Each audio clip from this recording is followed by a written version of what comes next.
নমস্কার বন্ধুরা, কেমন আছেন সকলে? আশা করি সকলেই ভালো আছেন। আমার চ্যানেলে আপনাদেরকে স্বাগত জানিয়ে আজকে আমি বলবো দেব স্নান পূর্ণিমা।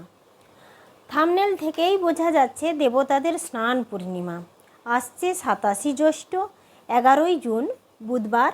এই দিন উদযাপিত হবে হিন্দু ধর্মের এক পবিত্র উৎসব দেব স্নান পূর্ণিমা।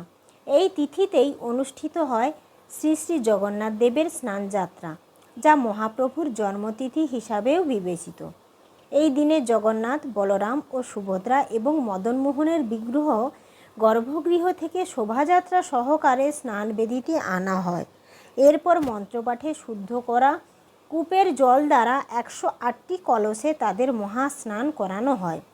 এই স্নান পর্বের পর মহাপ্রভুকে গজবেশ পরানো হয়, যা একটি বিশেষ আলংকারিক রূপ। বিশ্বাস করা হয় এই দিনে প্রভুর দর্শন করলে সমস্ত পাপ থেকে মুক্তি পাওয়া যায়।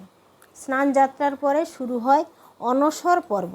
এই সময়ে জগন্নাথ দেব অসুস্থ থাকেন বলে মনে করা হয় এবং এই অসুস্থতা রথযাত্রা পর্যন্ত থাকে এবং তিনি ভক্তদের দর্শন থেকে অন্তরালে চলে যান।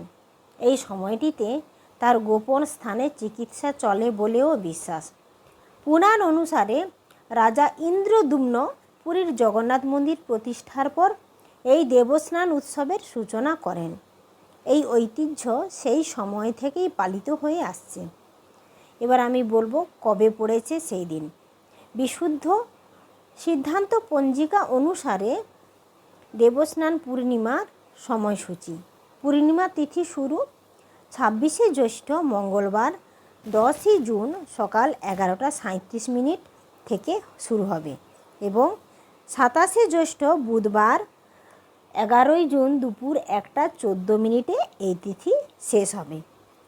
গুপ্ত প্রেস পঞ্জিকা অনুসারে পূর্ণিমা তিথি শুরু হবে 26শে জ্যৈষ্ঠ মঙ্গলবার 10ই জুন সকাল 11:03 এবং পূর্ণিমা তিথি শেষ হবে 27শে জ্যৈষ্ঠ বুধবার 11ই জুন দুপুর 12:37 এই বিশেষ তিথিতে জগন্নাথ দেবের দর্শন ও পুজো করলে সমস্ত জীবনের নানা জটিলতা, অর্থকষ্ট, শত্রুভয় দূর হয় বলে বিশ্বাস। আমাদের এবারে পশ্চিমবঙ্গে মাননীয় মুখ্যমন্ত্রী মমতা বন্দ্যোপাধ্যায়ের দ্বারা দীঘাতে যে জগন্নাথ মন্দির হয়েছে সেখানেও এই স্নানযাত্রার আয়োজন চলছে এবং রথযাত্রারও বিশেষ আয়োজন চলছে।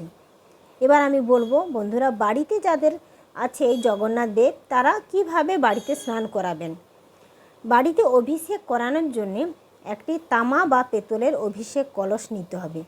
অভিষেক করার জায়গাটিতে একটি 8টি পাপড়িযুক্ত পদ্মফুল আঁকতে হবে। সেই পদ্মের মধ্যে ফুল এবং তুলসী রেখে দেবেন।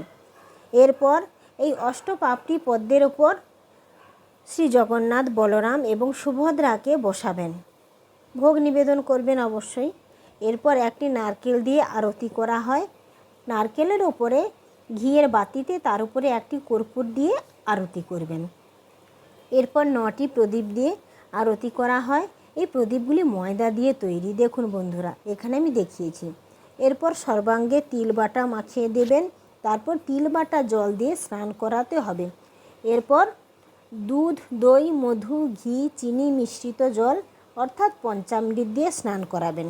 ফলের রস দিয়ে স্নান করাবেন, যেমন আমের রস, বিভিন্ন রকমের ফলের রস দিয়ে স্নান করাবেন। অভিষেক শঙ্খ দিয়ে জল স্নান করাবেন। বাস আজকে এইটুকুই বন্ধুরা। আমার ভিডিও যদি ভালো লাগে তারপরে শেষে আপনারা কি করবেন, ডাব দিয়ে স্নান করাবেন। এরপর জলের মধ্যে অগুরু, কর্পূর, গঙ্গা জল দিয়ে স্নান করাবেন। শেষে ভোগ নিবেদন করবেন এবং আরতি করবেন। আমার ভিডিও যদি ভালো লাগে অবশ্যই আমার চ্যানেলটিকে লাইক, সাবস্ক্রাইব করবেন, পাশে থাকবেন। তাহলে আমি নতুন নতুন ভিডিও নিয়ে আপনাদের কাছে হাজির হব। ধন্যবাদ।